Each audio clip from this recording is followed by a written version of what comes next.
Dali. Andun si Mami, maunahan pa tayo. Galing pa si Mami sa work. Tayo na sa bahay lang. Punta kami ngayon guys sa school nila kasi meron silang parent-teachers conference. Nag-book kami sa ibang teachers na hindi pa namin nakakausap. Ay, ang lamig. Grabe.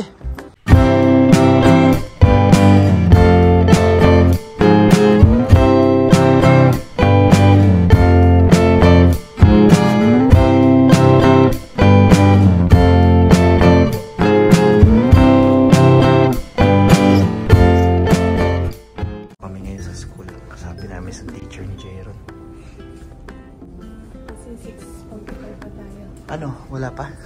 Tutor daw kami ni Jero. Oh, Spanish teacher. Yan si Mr. Bennett.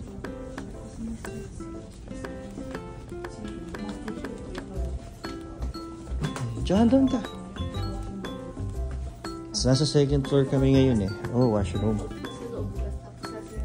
Ay, yun nakikita ko. Yun yung likod ng yung park. Oh, yun oh. Ito yung nakikita ko yung naglalakad yung mga high school dito. Dito pala yun. Lit lang Isang ikot lang. Dalawang hallway. Elementary ito. Hindi pa. Wala pa ako. Ngayon lang ako nakapasok dito aside sa gym. Yun lang ang napasok ko. Hindi kayo pumasok nung nag-concert kami. Saan yung room mo? Ito. Ay, dito. Doon. Ayun. Nilagpasan na natin. Ha? Di ba mamaya pa? Ay, di pa naman. Sige ka na ba? O ako muna. Malay mo, entertain na rin tayo. Kay J-Ron. Hindi, sa lahat. Kasi kaya nga, tara daw tayo. O, kasi kapag maaga kang nandyan, inaano ka na din eh. Ina-entertain naman na nila kahit hindi ka pa yung oras ng booking mo eh. Basta walang ibang tao na nandyan. Ayan. Tsaka ang bilis lang naman, wala naman silang masabi. Kinausap namin kanina is yung PE teacher nila. At ang grades ni Jeron, pinakamababa sa PE. 85. 85. Kasi, kasi mahina talaga sa takbuhan eh. Walang magagawa eh.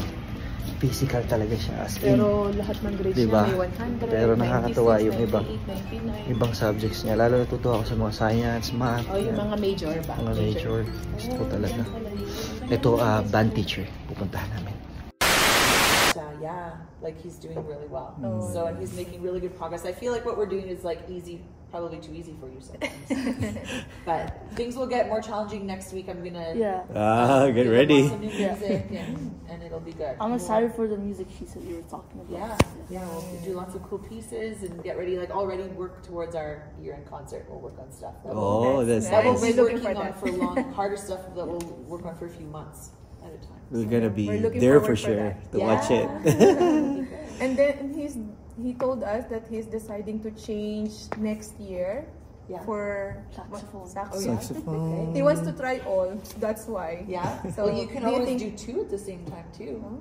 You could always like do some of each.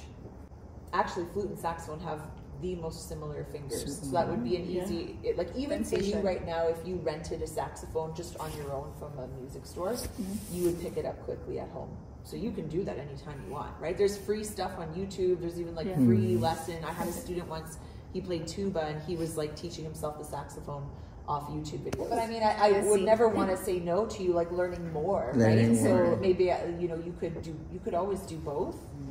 Because I don't know if he mentioned this last year, he was playing violin. Yes, it's the strings, the strings program. Okay, so, I didn't actually know that because I taught strings for a year at Greybuff, at St. John Greybuff, and I thought that was the only junior high that had it.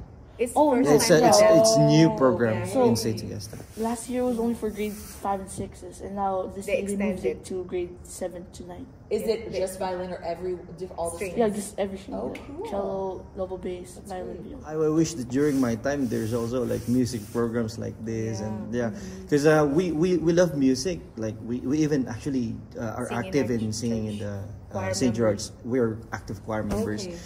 But I myself doesn't know how to read music. So that's what I want him to learn, because we love singing, but we don't know how to read music. Now he's learning. So And the violin probably helped you with what we're doing now, right? Yeah. Just like now would help you with saxophone or anything else you wanted to do.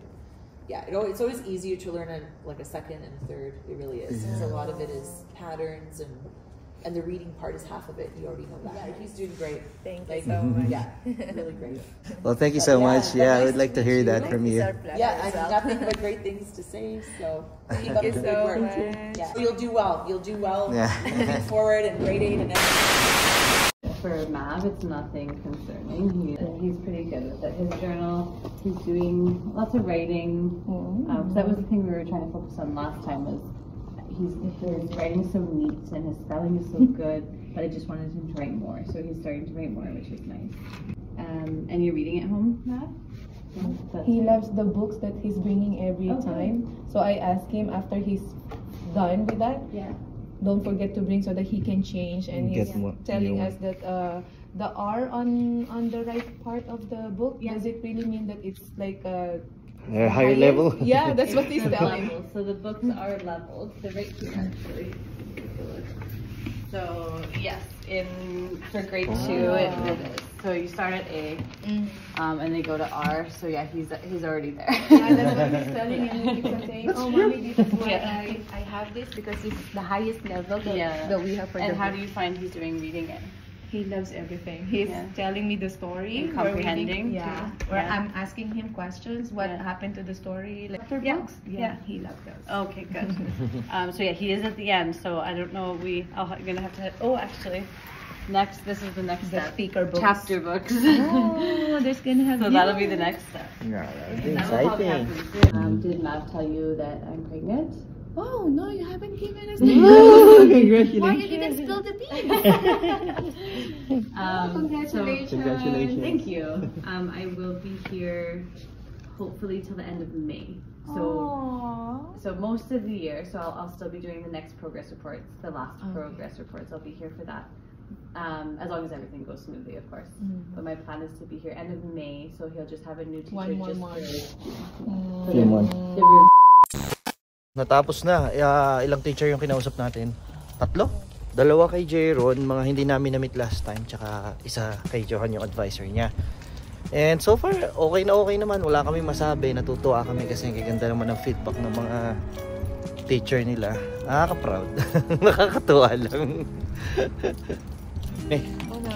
Babait daw nung anak mo. Alam, manang-mana sa akin. Mana sa akin. Mana sa akin talaga. Nung nag-aaral ako talaga. Maniwala ko.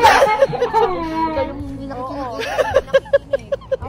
Ikaw yung Never umabsent. Love na love nga ako ng mga teacher ko. Hindi nga ako nakakalimutan ng mga teacher ko eh. Kasi pasaway. Dudulas ka pa rin dyan, kuya, kahit na marami ng dumi. Saan si mami? Ang gulo mo ba naman sa maps? Hindi kami nakapagluto kaya dito na lang kami sa... Dumayo pa kami sa Jerusalem. Layo ng pinintahan namin. Ha? Alin? Yung Arabic style shawarma. Arabic style. Hiwa-hiwalay na yan? Hiwa-hiwa ng gano'n? Oo, sige, yun na. Isang chicken, isang pizza. Tama na siya. Dalawa bang bibili mo? Dalawa? Sige. Dito na lang kami bibili dahil hindi na naman kami nakaluto. Gabi. Hindi na naman kami nakaluto kanina ni Jeron. Nag-meeting pa sa school kaya dito na lang kami bibili ng aming dinner for tonight. Nice, very good Very good Nakakatawa naman. Dahil ilang minuto ba daw tayo maghihintay? 3 minutes lang? Wow!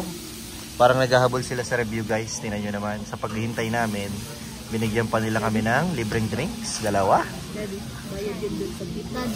Sa tip? Let me try it. Anong lasa? Pomegranate. Hindi ko type. Ang asim. It's pomegranate. Ito ang gusto ko guys. Ito ang sarap nito talaga. Yeah. Matamis nga lang siya. Pero sarap. Sarap talaga. Naghahabol sila yata sa magandang review. Sabi kay mami, kung pwede daw mag-write ng review. Aba, ayun, ang bilis ni mami. Kasi may libre. May libre kasi. Open mo nga. Tikman natin. Guys. Sarap ko. Ay, lambot. Honey ba yun? Honey? Hindi ko alam, carnival yata. Basta ang sarap nito kasi tamis. Yari na naman tayo dito. Mabalik ko nga doon kuya sa sinasabi ko kanina. Manang-mana talaga kayo sa akin. Kasi ang bait nyo talaga sa school.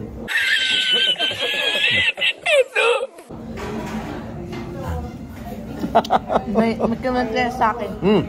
Wala. Okay, bye guys. Mabait ako nung nag-aaral ako. Wala akong kalokohan. Kahit katiting, wala.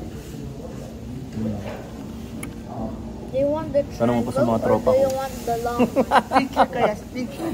It's the last long one. Do you want the long one or do you want the triangle? Nung naging teacher nga ako, nung nagturo ako, Okay. sabi ko sa mga estudyante ko, huwag nyo nang subukan. Galing na ako dyan.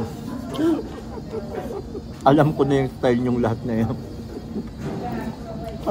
I know what I'm doing. I've played this game before.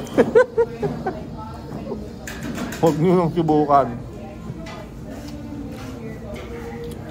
Mabibigyan ko ng 5-star rating ito. Bigyan natin 5 stars. Oo, bigyan mo 5 star. Marami libre.